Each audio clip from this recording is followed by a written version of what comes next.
Hello everyone, welcome to my channel. I hope you're having a wonderful day. Prince George appeared to take the lead in making sure his younger brother, Prince Louis, behaved during today's Trooping the Colour ceremony, after Prince William and Princess Kate's youngest child was caught enjoying his time on the Buckingham Palace a little too much. King Charles's official birthday parade was celebrated this year with an eco-friendly flypast by the Red Arrows, and remembered all those killed in the Air India plane disaster.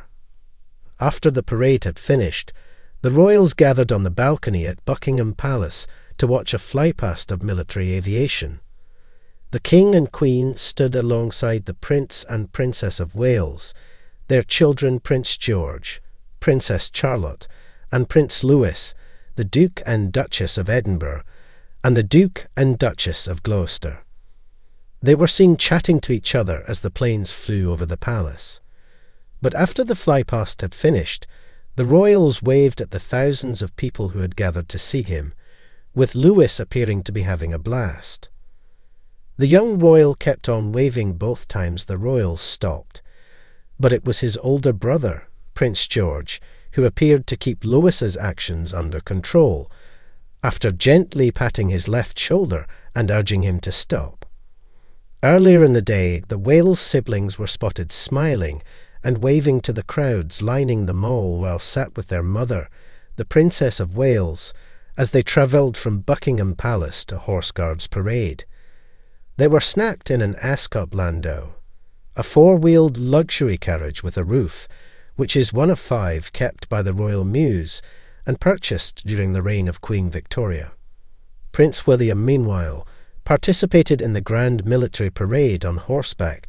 The royal procession today was accompanied by the sovereign's escort of the Household Cavalry Mounted Regiment and the sounds of the band of the Household Cavalry, led by 2 Shire drum horses bearing solid silver kettle drums.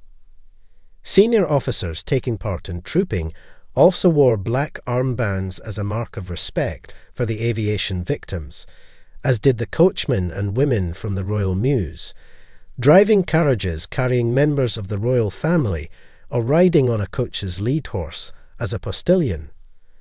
A minute's silence was observed after the king has inspected the guardsmen on the parade ground.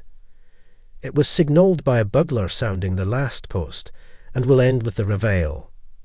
A Buckingham Palace spokesperson said the king had requested amendments to the Trooping the Colour programme, as a mark of respect for the lives lost, the families in mourning, and all the communities affected by this awful tragedy. The grandeur of London's historic streets seemed even more dazzling beneath the early summer sun, as thousands gathered along the Mall. Union Jack flags fluttered in the soft breeze. Faces of all ages gazed toward Buckingham Palace, and anticipation filled the air. This was Trooping the Colour, a cherished royal tradition celebrating King Charles I's official birthday. But beyond the pageantry of military precision and the striking Red Arrows fly past, a tender moment unfolded that spoke volumes about the young royals' bond, one that delighted onlookers and tugged at heartstrings. From early morning, the atmosphere around Buckingham Palace had been electric. Crowds thronged to the gates, eager for a glimpse of the royal family. Trooping the Colour, steeped in centuries of tradition, is a spectacle of military splendour, polished boots, glinting sabres, and the rhythmic beat of drums echoing along Horse Guards Parade. Inside the palace, the young royals were getting ready for the big day. Prince George, at 10 years old, had grown into his role as a future king. The eldest son of the Prince and Princess of Wales, George now carried a quiet sense of responsibility, traits inherited from his parents, but also shaped by his own kind heart. Beside him, 7-year-old Princess Charlotte was her usual composed self, with a graceful wave practiced to perfection. But Prince Louis, mischievous, spirited Louis, was already plotting how to make the most of the day. At just 6, his boundless energy and cheeky grin had endeared him to millions. As the royal carriages emerged from the palace gates, cheers erupted. The Wales Sibling sat in an Ascot landau, its polished wood and leather gleaming in the sunlight. Their mother, Catherine, Princess of Wales, kept a watchful eye as the carriage rolled down the mall. George and Charlotte waved to the crowds, their faces lighting up at the sea of smiling well-wishers.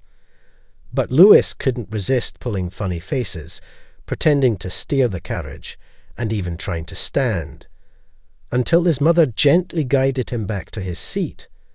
George offered his younger brother a knowing look, and Louis responded with a sheepish giggle.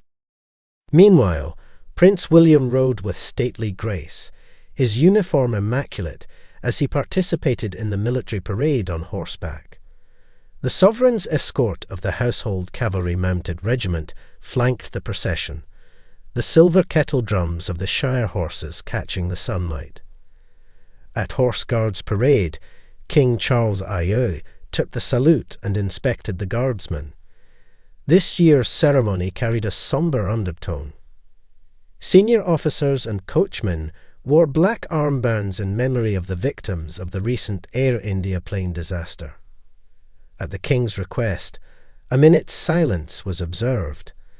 The haunting sound of the last post echoed across the parade ground, and even the youngest members of the royal family fell quiet, sensing the weight of the moment.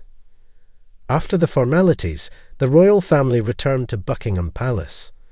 The most awaited moment for many had arrived, the balcony appearance. King Charles II and Queen Camilla stepped out first, waving warmly to the gathered throng. The Prince and Princess of Wales followed, with George, Charlotte, and Louis beside them. The Duke and Duchess of Edinburgh and other senior royals completed the picture. The red arrows streaked across the sky, their eco-friendly fuel trail painting red, white, and blue across the blue canvas above. The crowd roared in delight as jets thundered overhead. And on the balcony, Prince Louis was in his element. The young prince waved enthusiastically, both hands high, his energy uncontainable. He pointed excitedly at the aircraft, bouncing on his toes. The cameras caught every second. Louis's joy was infectious. But as the moments stretched on, Louis's exuberance began to draw gentle intervention. George, standing just behind him, leaned forward, placing a steadying hand on his younger brother's shoulder. He spoke quietly. No microphones picked up the words, but the meaning was clear. A soft reminder, a protective gesture. Louis paused, glancing up at his big brother, then lowered his hands with a grin. The crowd watching on screens and in person melted at the display of sibling care. George, just a boy himself, had shown the poise of someone far beyond his years.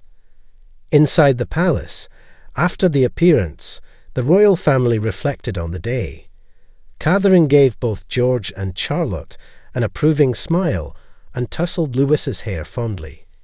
"You were very kind, George," she said softly, as they made their way through the palace corridors. "Your brother looks up to you." William, having changed from his military uniform, joined them. He had witnessed the moment from his position on the balcony and was quietly proud of how his eldest son had handled his boisterous brother. "These are the moments that matter," William said later, confiding in one of his aides. "It's not just the duty, it's how we care for each other."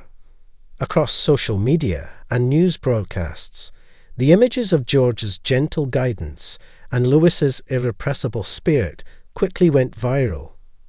Commentators praised the Prince and Princess of Wales for raising children with empathy and kindness.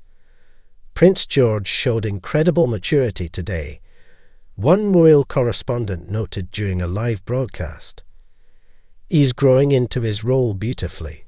And Louis, well, he's the heartbeat of these occasions. He brings joy, just as children should." Royal fans agreed. Hashtags like #BigBrotherGeorge and #CheekyLouis trended throughout the day, accompanied by clips of the brothers' balcony moment. But beyond the sweet sibling interaction, the day held deeper significance. The inclusion of tributes to the Air India disaster victims reminded all that the royal family remains connected to the people, their joys and sorrows intertwined. King Charles's choice to adjust the ceremony, adding a minute's silence and ensuring black armbands were worn, resonated deeply with the public. The monarchy, often seen as symbolic, had shown its human face. And in the small actions of a young boy reminding his brother to behave, many saw hope for the future of the institution. A future built not just on tradition, but on compassion, responsibility, and love. Later that evening, as the family gathered for a private dinner, laughter echoed through the halls of Windsor Castle. Louis recounted the day in animated detail, gesturing wildly as he described the planes and the horses. And then George said, "Louis, maybe enough waving now." Louis said with a giggle, prompting smiles around the table. George, ever modest, shrugged. "I just didn't want you to get too tired," he said simply. Charlotte rolled her eyes fondly. "You both were very funny." William and Catherine exchanged a glance, pride, relief, and joy mingling in their expressions. The day had been long, the expectations heavy, but their children had risen to the occasion in ways both small and profound. Trooping the Colour had once again showcased the very best of Britain's traditions, pageantry, precision, and pride. But it was also a reminder that the monarchy is, at its heart, a family. A family with its own dynamics, its playful moments, its gentle lessons taught not just by kings and queens, but by brothers on a palace balcony. As night fell over London and the crowds dispersed, one image remained in the minds of many: two young princes, one full of cheeky delight, the other stepping into his role as protector, not because it was required, but because that's what big brothers do. And in that small, tender gesture, the world glimpsed the future of the royal family. A future that, thanks to George, Charlotte, and Louis, looks bright indeed.